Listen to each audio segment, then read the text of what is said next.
ಮಜಲಾದ್ರೆ ರಾಜಕೀಯವಾಗಿ ಚರ್ಚೆ ಆಗ್ತಾ ಇರೋ ಆಯಾಮ ದಿನ ದಿನಕ್ಕೂ ಕೂಡ ಹೊಸ ಹೊಸ ಟ್ವಿಸ್ಟ್ಗಳನ್ನ ಪಡೆದುಕೊಳ್ತಾ ಇದೆ. ಇಂಥ ಸಂದರ್ಭದಲ್ಲಿ ಇವತ್ತು ರಿಪಬ್ಲಿಕ್ ಕನ್ನಡದಲ್ಲಿ ಬ್ರೇಕ್ ಆಗಿರುವ ಈ ಎಕ್ಸ್ಕ್ಲೂಸಿವ್ ಆಡಿಯೋ ಬಾಂಬ್ ರಾಜಕೀಯವಾಗಿ ಹೇಗೆ ಗಮನಿಸ್ತೀರಿ ಇದನ್ನ?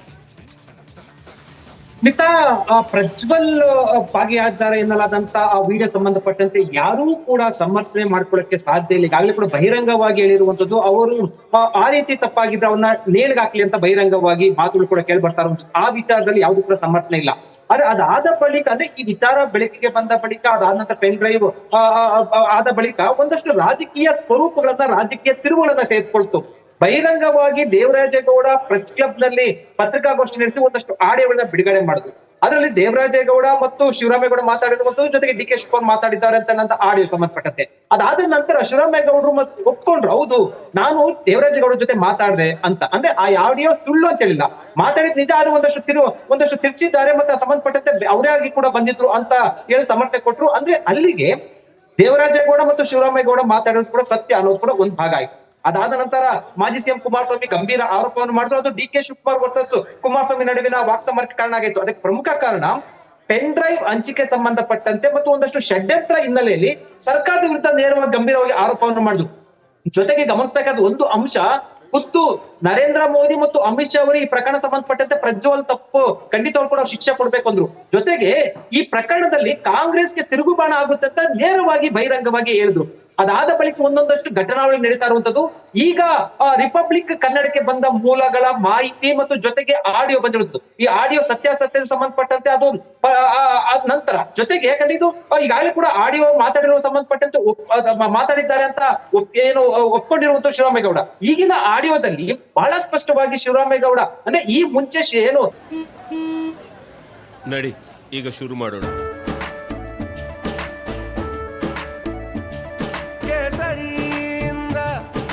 ಮನೋಲ್ಲಾಸ ಮನಸ್ಸು ಮತ್ತೇರಿ ಕುಣಿದಾಡಿದೆ ನೋಡು, ಮನಸ್ಸು ಮತ್ತೇರಿ ಕುಣಿದಾಡಿದೆ ನೋಡು. ಕ್ಷಣ ಕ್ಷಣವೂ ಆಚರಿಸಿ ಕೇಸರಿ ಹಬ್ಬ. ವಿಮಲ್ ಬಾಯಲ್ಲಿ ಹೇಳಿ ಕೇಸರಿ. ದೇವರಾಜೇಗೌಡ ಆಡಿಯೋನ ಬಿಡುಗಡೆ ಮಾಡಿದ ಸಣ್ಣ ತುಣುಕು ಅದು ಮುಂದುವರೆದ ಭಾಗವಾಗಿ ಈಗ ಬಿಡುಗಡೆ ಆಗಿರುವಂತದ್ದು. ಈ ಆಡಿಯೋ ಬಹಳ ಸ್ಪಷ್ಟವಾಗಿ ಹೇಳಿರುವಂತದ್ದು, ಕುಮಾರಸ್ವಾಮಿ ಏನು ಬಿಡುಗಡೆ ಮಾಡಿದ್ರು ಪೆನ್ ಡ್ರೈವ್ ಅಂತ ಹೇಳ್ಬೇಕು ಅಂತ ದೇವರಾಜೇಗೌಡಗೆ ಶಿವರಾಮೇಗೌಡ ಬಹಳ ಒತ್ತಾಯ ಪೂರ್ವಕವಾಗಿ ಹೇಳಿರುವಂತದ್ದು. ಅಂದ್ರೆ ಈ ತರ ಹೇಳಿಕೆ ಕೊಡ್ಬೇಕು ಅಂತ. ಆಗ ದೇವರಾಜೇಗೌಡ ಒಂದು ಮಾತನ್ನ ಹೇಳ್ತಾರೆ, ಇದು ಹೆಣ್ಣು ಮಕ್ಕಳದ ಪ್ರಶ್ನೆ ಆಗಿರುತ್ತದೆ, ಈ ರೀತಿ ಬಿಡುಗಡೆ ಮಾಡೋದಕ್ಕೆ ಸಂಬಂಧಪಟ್ಟಂತ ಪ್ರಶ್ನೆ ಇರ್ತಾರೆ, ಅದೆಲ್ಲ ಬಿಡು ಅದು ಅಂತ ಹೇಳಿರುವಂತದ್ದು. ಜೊತೆಗೆ ದೇವೇಗೌಡ ಕುಟುಂಬವನ್ನ ಏನು ಸರ್ಕಾರ ಬಿಗಿಗೊಳಿಸ್ತಾ ಇದೆ ಅಂತ ಹೇಳುವ ಮೂಲಕ ಒಂದು ರೀತಿಯಲ್ಲಿ ಏನ್ ಮಾಡ್ತಾ ಇದೆ ಅನ್ನೋದು ಒಂದು ಹೇಳಿಕೆ ಕೊಟ್ಟಿರೋದು. ಅದೇ ಶಿವರಾಮೇಗೌಡ ಹೇಳಿಕೆ ಕೊಟ್ಟರು ಅಥವಾ ಶಿವರಾಮೇಗೌಡದಿಂದ ಬೇರೆ ಯಾರಿದ್ದಾರೆ ಅನ್ನೋದು.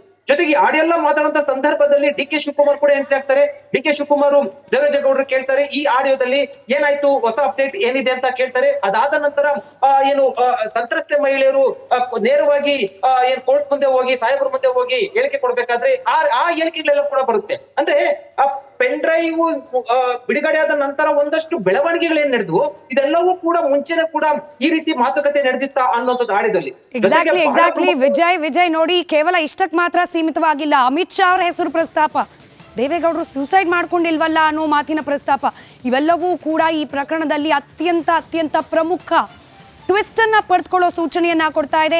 ಇದಿಷ್ಟು ಮಾತ್ರವಲ್ಲ, ಇದೇ ಆಡಿಯೋ ಬಾಂಬ್ಗೆ ಸಂಬಂಧಪಟ್ಟ ಮತ್ತಷ್ಟು ಡೀಟೇಲ್ಸ್ ಇದೆ. ಬಿಗ್ ಎಕ್ಸ್ಕ್ಲೂಸಿವ್ ಈ ಆಡಿಯೋ ಬಾಂಬ್ ಕುರಿತಾಗಿ ಪ್ರತಿನಿಧಿ ನಾಗರಾಜ್ ಕನೆಕ್ಟ್ ಆಗಿದ್ದಾರೆ. ಇದರ ಲಾ ಅಂಡ್ ಆರ್ಡರ್ ಇಂಪ್ಯಾಕ್ಟ್ಸ್ ಏನಿರುತ್ತೆ ತಿಳ್ಕೊಳ್ಳೋಣ. ನಾಗರಾಜ್, ಈ ಆಡಿಯೋ ಏನಾದರೂ ಒಂದು ವೇಳೆ ನಿಜ ಅಂತ ಪ್ರೂವ್ ಆದಲ್ಲಿ ಇದರ ಕಾನೂನಾತ್ಮಕ ಪರಿಣಾಮಗಳು ಏನಿರುತ್ತೆ? Point number 1. Point number 2, Devaraje Gowda ವಿರುದ್ಧ ಒಂದು ಪ್ರಕರಣ ನಡೀತಾ ಇದೆ ಈಗ, ಅದರ ಮೇಲೆ ಈ ಆಡಿಯೋ ರಿಲೀಸ್ ಆಗಿರೋದೇನಾದ್ರೂ ಪ್ರಭಾವ ಬೀರುತ್ತಾ?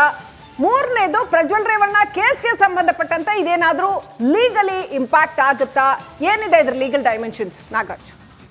ಶ್ರೀಲಕ್ಷ್ಮಿ, ಏನು ರಿಪಬ್ಲಿಕ್ ಕನ್ನಡಕ್ಕೆ ಲಭ್ಯ ಆಗಿರ್ತಕ್ಕಂಥ ಈ ಒಂದು ಆಡಿಯೋ ಏನಿದೆ, ಇದು ಒಂದು ಪ್ರಜ್ವಲ್ ರೇವಣ್ಣ ಕೇಸಕ್ಕೆ ಒಂದು ಸ್ಫೋಟಕವಾದಂಥ ತೀರ್ವನ್ನು ನೀಡುವ ಸಾಧ್ಯತೆ ಇರತಕ್ಕಂಥದ್ದು. ಅದರಲ್ಲೂ ಕಾನೂನಾತ್ಮಕವಾಗಿ ಒಂದಷ್ಟು ಬದಲಾವಣೆಗೆ, ಒಂದಷ್ಟು ವಿಚಾರಗಳಿಗೆ ಇದು ಸಾಕ್ಷಿಯಾಗೋ ಸಾಧ್ಯತೆ ಬಹಳ ದಟ್ಟವಾಗಿರ್ತಕ್ಕಂಥದ್ದು. ಮೊದಲನೇದಾಗಿ, ಏನು ಈ ಒಂದು ಪ್ರಕರಣದಲ್ಲಿ ಹಿಂದೆ HD ರೇವಣ್ಣವರ ಜಾಮೀನು ಅರ್ಜಿ ವಿಚಾರಣೆ ಸಂದರ್ಭದಲ್ಲಿ ಒಂದಷ್ಟು ಸಿ ವಿ ನಾಗೇಶ್, ಹಿರಿಯ ವಕೀಲರು ಸಿ ವಿ ನಾಗೇಶ್ ಅವರು ಈ ಒಂದು ಪ್ರಕರಣ ದಾಖಲಾಗಿರೋದ್ರ ಬಗ್ಗೆ ಒಂದಷ್ಟು ಅನುಮಾನಗಳನ್ನು ನ್ಯಾಯಾಲಯದಲ್ಲಿ ವ್ಯಕ್ತಪಡಿಸ್ತಾರೆ.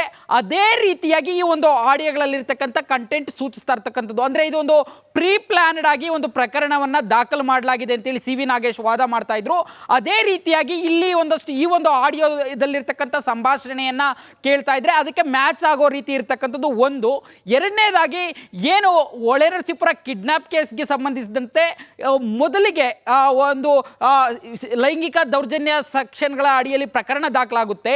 ಅದಾದ ಮೇಲೆ ಒಂದು ಸಂತ್ರಸ್ತೆಯನ್ನು ಮತ್ತೆ ಕರೆದುಕೊಂಡೋಗಿ ಹೇಳಿಕೆಯನ್ನು ದಾಖಲು ಮಾಡಿ ಅತ್ಯಾಚಾರದ ಸೆಕ್ಷನ್ ಅನ್ನ ದಾಖಲು ಮಾಡಲಾಗುತ್ತೆ. ಅದೇ ರೀತಿಯಾಗಿ DKC ಮತ್ತೆ ದೇವರಾಜೇಗೌಡ ನಡುವೆ ನಡೆದಿದೆ ಎನ್ನಲಾದಂಥ ಸಂಭಾಷಣೆ ಏನಿದೆ ಅದು ಪರ್ಫೆಕ್ಟ್ ಆಗಿ ಆ ಒಂದು ಪ್ರಕರಣಕ್ಕೆ ಸಂಬಂಧಿಸಿದಂತೆ ಮ್ಯಾಚ್ ಆಗ್ತಾ ಇರ್ತಕ್ಕಂಥದ್ದು. ಇಲ್ಲಿ ಪ್ರಮುಖವಾಗಿ JDS ಇರ್ಬೋದು ಮತ್ತೆ BJP ಇರ್ಬೋದು ಆರೋಪ ಮಾಡ್ತಾ ಇದ್ರು ಸರ್ಕಾರ ಈ ಒಂದು ಪ್ರಕರಣವನ್ನ CBIಗೆ ಕೊಡ್ತಾ ಇಲ್ಲ ಅಂತೇಳಿ. ಆದರೆ ಈ ಆಡಿಯೋ ಹಿಂದೆ ನಾವೇ ಬ್ರೇಕ್ ಮಾಡಿದಂಥ ಒಂದು ಏನು ಸಂತ್ರಸ್ತೆಯ ವಿಡಿಯೋ ಹೇಳಿಕೆ ಇತ್ತು ಅವುಗಳನ್ನು ಇಟ್ಕೊಂಡು ಹೈಕೋರ್ಟ್ಗೆ ರಿಟ್ ಅರ್ಜಿಯನ್ನು ಹಾಕೋದಕ್ಕೆ ಒಂದು ಒಳ್ಳೆಯ ಅವಕಾಶ ಸೃಷ್ಟಿಯಾಗಿರ್ತಕ್ಕಂಥದ್ದು.